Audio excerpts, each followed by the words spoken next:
O caso que eu vou contar para vocês hoje aconteceu no Paquistão. Em 2016, uma mulher chamada Parveen diz para sua filha Zenat que queria dar uma grande festa de casamento para ela. Mas o que a Zenat não sabia é que a mãe tinha bolado um plano que vai acabar com toda a sua família.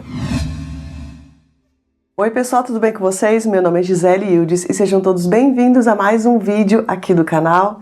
Bom, o caso que eu vou contar para vocês hoje é bem pesado, tá? Então se você preferir, pula esse vídeo aqui, porque a história de hoje vai ser bem difícil de engolir. Então eu vou começar contando a história de Parveen Bibi. Ela cresceu em Lahore, no Paquistão, e morou a vida toda no mesmo bairro. Ela morava nessa casa aqui que ficava em um bairro bem pobre da cidade. A Parveen se casou quando ela era ainda muito jovem e junto com seu marido ela teve 4 ou 5 filhos e entre eles estava a Zenat, que nasceu em 1998. Ela era a filha do meio. A Zenat era muito querida e amada por todos. Ela era também muito prestativa, adorava ajudar os outros e ela estava sempre muito alegre, gostava de tirar selfies, gostava de escutar música e amava poesia. O pai da Zenat não se tem muitas informações sobre ele porque ele faleceu quando os filhos ainda eram pequenos. Então a Parveen criou todos os seus filhos sozinha. E é importante falar que a gente está falando aqui sobre o Paquistão, que é uma cultura totalmente diferente da nossa, e lá o homem é o chefe da família realmente. E quando esse homem desaparece, ou nesse caso aqui morre, né? Então a mulher, ela tem duas opções. Ela pode ou dar toda a liberdade para suas filhas mulheres também, para elas, né, decidirem o que elas querem fazer da vida, ou a opção número 2 seria virar a megera e do tipo, olha, eu não tive a liberdade nenhuma, então vocês também não vão ter. A Parveen parece que quando o marido dela faleceu, ela se libertou aí dessa cultura do patriarcado e deixou que as filhas ficassem um pouco libertas. Mas depois, de alguma forma, ela mudou de opinião e a gente já vai entender o porquê. É costume até hoje que as mulheres tenham casamentos arranjados lá no Paquistão. Então, em muitos dos casos, os pais escolhem os maridos para suas filhas enquanto elas ainda são pequenas.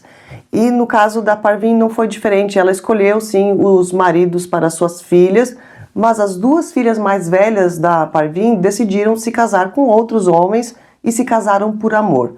Na época que isso aconteceu, a Parveen ficou muito revoltada. Isso quem contou foram alguns dos vizinhos e também parentes ali. Mas a gente sabe que nessas situações o que acontece é que os vizinhos começam a falar. Pode ser que o que aconteceu realmente foi que a própria Parveen liberou as filhas, né, para se casarem com outros homens e os vizinhos começaram a falar por trás, tipo, olha, suas filhas estão libertas, você não está seguindo a nossa cultura, a sua família está desonrada. Então, se foi isso que aconteceu na vida dela, né, ali ela começou a se revoltar. E desse ponto em diante, muitos anos antes de tudo que vai acontecer aqui na história, a Parveen já começou a falar ali para os vizinhos que ela ia fazer diferente com a Zenat e com a Shazia, que eram as 2 filhas mulheres que ela tinha ainda morando com ela dentro da casa. A Parveen então encontra ali um homem para se casar com a Zenat, que era a filha mais velha, né? No caso a Shazia era a mais nova, então a Zenat iria se casar primeiro e estava tudo mais ou menos combinado ali entre eles, mas o que a Parveen não sabia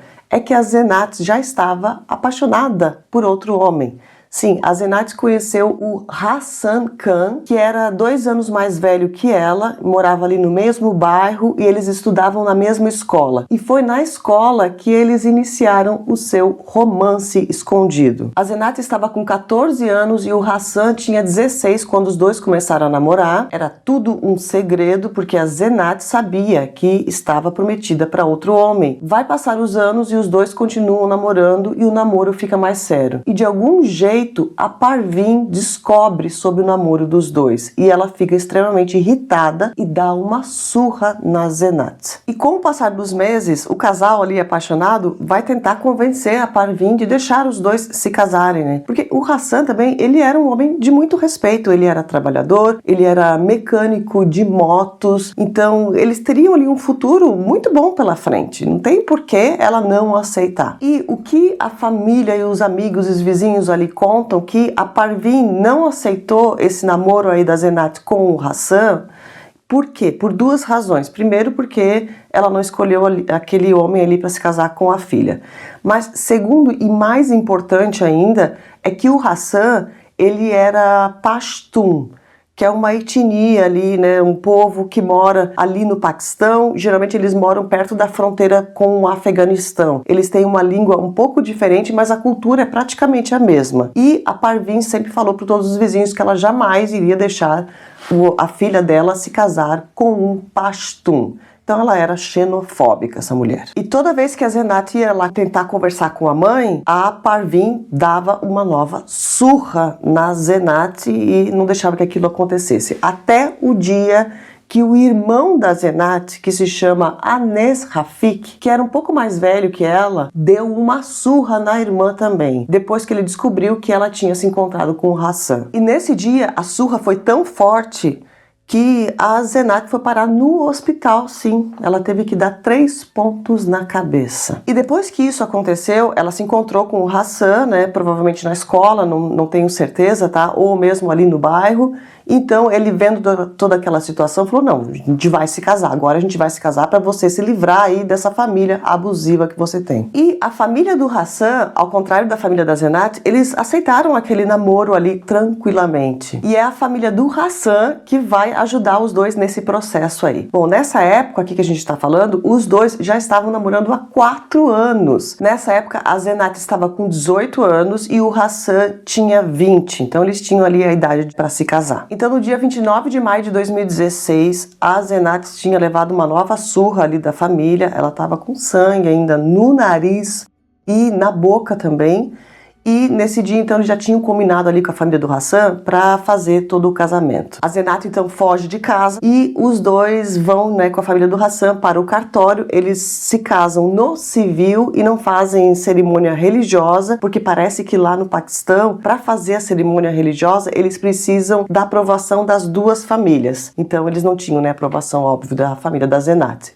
Então fizeram só o casamento no civil. E a partir desse dia, a Zenat, então já tinha fugido de casa, ela sai lá com uma muda de roupa e ela começa a morar na casa da família do Hassan, né, junto com o seu novo marido. A mãe do Hassan, que se chama Shahida Khan, tratou a Zenat como filha mesmo. Então a Zenat estava ali feliz, morando, né, com o seu novo marido, com a família dele também, que amava muito ela. A Parveen descobre que a filha fugiu, que já está casada lá com o Hassan, e ela fica extremamente revoltada. E ao invés de pensar na felicidade da filha, a Parveen vai fazer diferente. Ela, com toda a sua maldade lá, ela vai começar a bolar um plano para que a família dela voltasse a ser honrada novamente. E 3 ou 4 dias depois que a Zenat já estava casada, a Parveen, junto com alguns familiares dela, vão na casa da família do Hassan.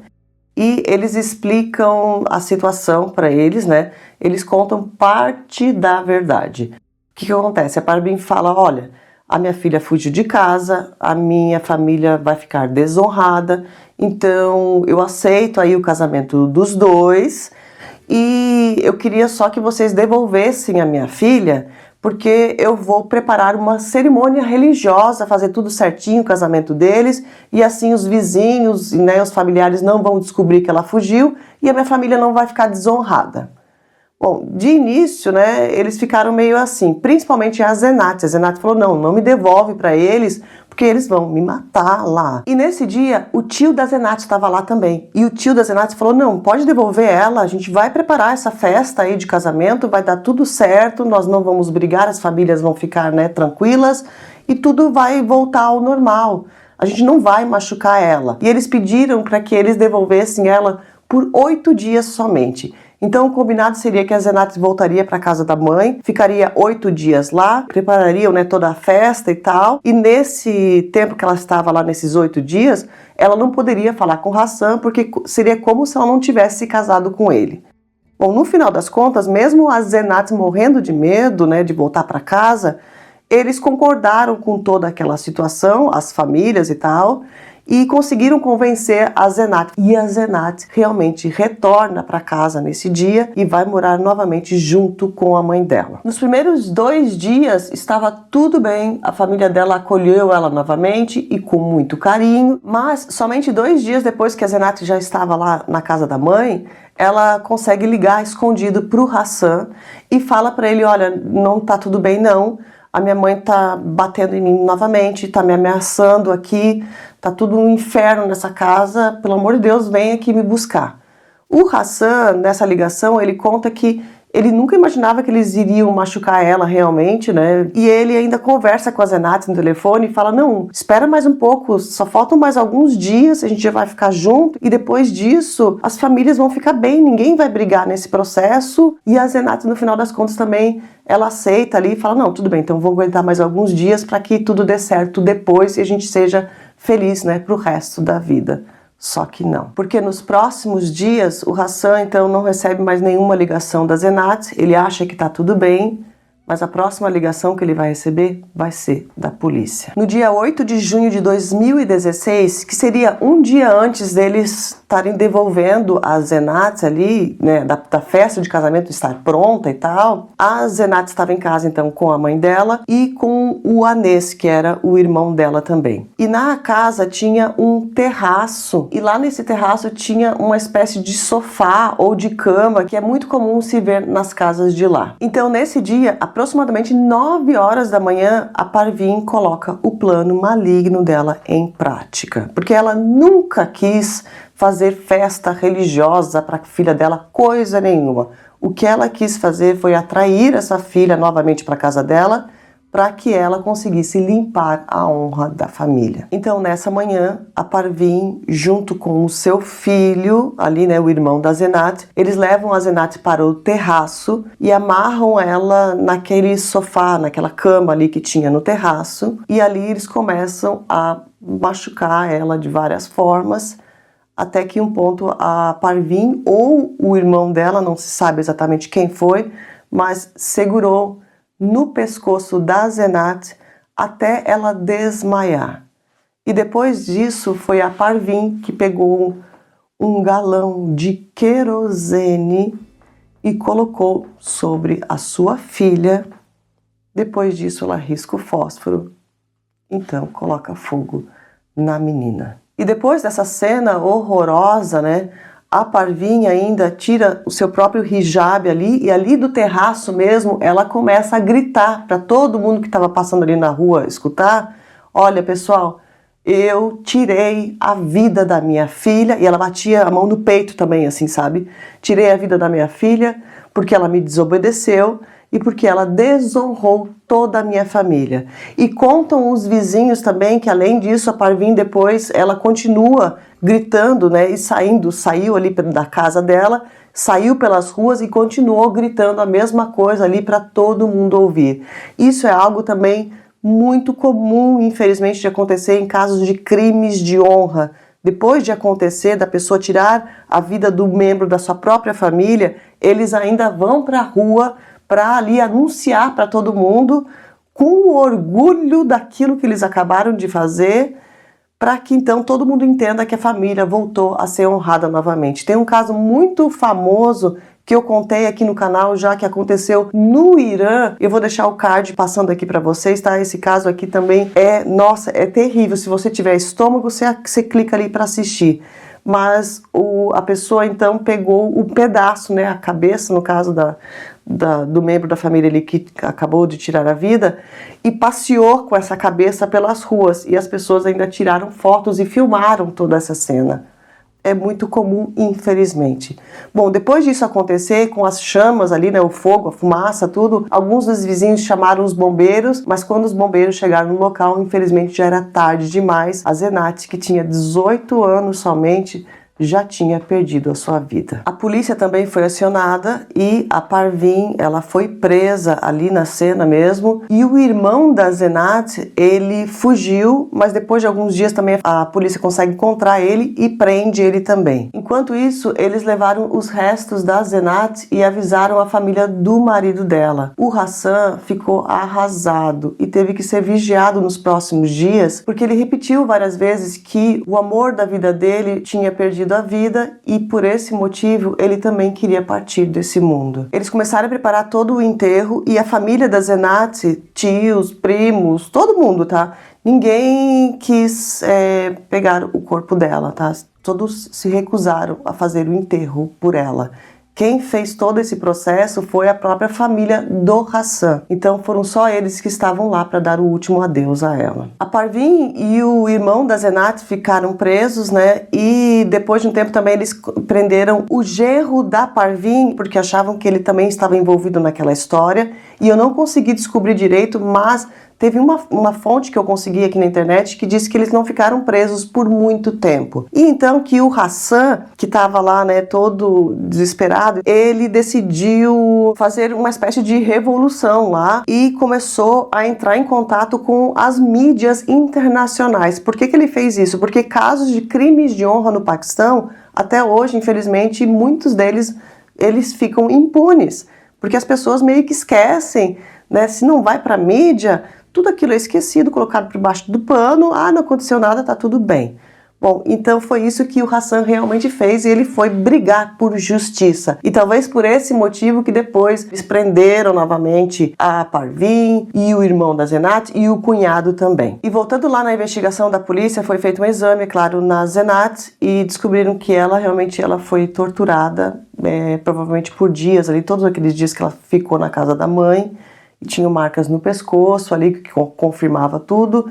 E além disso, eles encontraram também fuligem de fumaça nos pulmões dela, o que significa que ela estava viva quando a Parvin, né, ateou fogo na própria filha. E além disso também o exame confirmou que a Zenat teve 80% do corpo queimado. Bom, então ali eles tinham todas as provas, né? Além disso, é claro que a própria Parvin confessou tudo. O irmão da Zenat, ele não confessou, tá? Ele se declarou inocente em todo momento e o genro da Parvin também falou que era inocente. Depois de um tempo, o julgamento vai iniciar, eles vão ser julgados não só pela morte dela, mas por... Eu vou colocar essa palavra aqui na tela para vocês, tá, gente? Porque se eu falar isso aqui no meu vídeo é bloqueado no mesmo momento. Então eles foram julgados por isso aqui também, porque tinha ali fogo envolvido e também porque eles causaram pânico na população. E tudo isso aqui foi julgado como um crime de honra. Vale lembrar também que esse caso aqui foi julgado um pouco depois das leis mudarem no Paquistão, porque sim, elas tiveram uma grande mudança depois do caso da Kandel Baloch, que foi uma influenciadora lá do Paquistão, muito linda ela, é uma história muito chocante, com muitas reviravoltas, tem até o cara de uma mesquita lá envolvido, uma grande confusão realmente, um caso que eu já contei aqui no canal, vai lá assistir, gente, esse caso é realmente muito interessante, se você não assistiu, vai lá, tá? Tô deixando o card aqui novamente para vocês também. Mas depois do caso da Kandel, então eles mudaram a lei do perdão. Antes desse caso aqui, existia uma lei do perdão, né, que se, em casos de crimes de honra, se a família perdoasse a pessoa, né, que tirou a vida ali do membro da família, então eles teriam uma condenação mínima. Hoje em dia as coisas são diferentes, então por esse motivo que nós vemos uma condenação muito maior aqui no caso da Parvin também. Bom, no final das contas, então, a sentença vai sair no dia 16 de janeiro de 2017. O genro da Parvin, ele foi inocentado do caso, parece que ele não tinha nada a ver com essa história realmente. O irmão da Zenat, ele foi condenado à prisão perpétua e a Parvin foi condenada à pena capital. E depois dessa história toda aqui, o Hassan virou um exemplo da luta contra os crimes de honra. Ele perdeu o grande amor da sua vida e carrega na sua carteira um lenço de papel onde a Zenat escreveu um poema de amor para ele. Essa história é realmente muito, mas muito triste. Saber que uma mãe fez isso com a própria filha. Quer dizer, a Parvin, ela estava muito mais preocupada com o que os vizinhos iriam pensar, com o que os familiares iriam falar, aquela coisa toda, do que com a felicidade da filha e do que com a vida da própria filha. É inacreditável, mas infelizmente essa é uma história de crime de honra, que é muito comum, né? Nesses casos, as famílias, elas não olham para os seus próprios filhos, elas olham para o que as outras pessoas estão falando. E esses casos, eles só têm uma condenação justa porque ele foi muito bem divulgado. Então, sempre que eu posto aqui um caso de crime de honra no canal, por favor, se você puder, compartilha aqui para que as outras pessoas consigam identificar aí possíveis vítimas e proteger, né, trazer essas pessoas, darem algum tipo de auxílio ali para que elas fujam, desapareçam realmente, né, da casa das famílias. E também, talvez as próprias famílias consigam entender que isso aqui não leva a nada. Olha aí o que aconteceu com a família da Parvin, que estava tão preocupada ali com os vizinhos. A família dela foi totalmente destruída, ela está no corredor da morte, o outro filho vai ficar lá pro resto da vida na cadeia, acabou a família dela, acabou para sempre. Não existe honra em tirar a vida de um próprio membro da sua própria família, não é verdade? Bom, antes de acabar o vídeo, deixa eu mandar um beijo especial para os membros do canal. Então, um beijo Li Raci, Sônia Maria, Paula Tavares, Adriana Oliveira, Lucy Carvalho, Érica Meloni, Jaqueline, Ieda de Melo, Roselaine Santana, Ju Silva, Flávia Ramos, Semibel, Eduardo Santana, Rosa Aparecida Ângela Roseiro, Priscila Stark, Mila e Luna. E um beijo especial para você também que não é membro do canal, mas que ficou aqui até o final assistindo o meu vídeo, já deixou o seu like e já se inscreveu aqui no canal se você ainda não for inscrito. Um beijo grande para todos vocês, tá? São vocês que estão fazendo esse canal crescer cada vez mais. Eu vejo vocês no próximo vídeo.